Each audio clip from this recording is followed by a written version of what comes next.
Sikisa sana. Pointi nyingine inasema tunatakiwa kukataa ripoti mbaya kwenye familia zetu na kwa maadui zetu.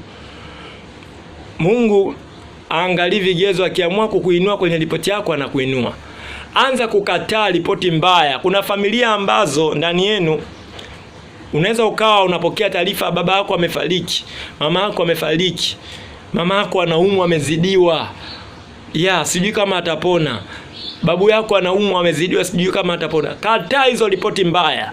Haijalishi baba yako na mama yako anaumwa amezidiwa. Achilia kwenye maombi. Ingia kwenye maombi. Kataa roho za kufa. Sema wazazi wangu hatakufa, ndugu zangu hatakufa. Kataa hizo roho za mauti. Unapokataa roho za mauti, unapowaombea na kuliachilia damu ya Yesu, unapokuwa mtu wa maombi, Mungu anaenda kuondoa zile ripoti mbaya. Lakini unapokaa kimya bila kukemea, bila kufanya maombi, shetani anaingilia kati. Wazazi wako unakuta wanafariki kweli, wanaondoka, ndugu zako wanaondoka. Wengi baadhi ya familia wamezika ndugu zao, wamekufa kutokana na wengine walishakubali ripoti mbaya, ndio maana wamekufa. Lakini ndani yako kweli, kama ukisimama na Mungu, ukikubali ripoti ya kweli ya kumtumikia Mungu, familia yako haiwezi kufa, maisha yako yatakuwa mazuri.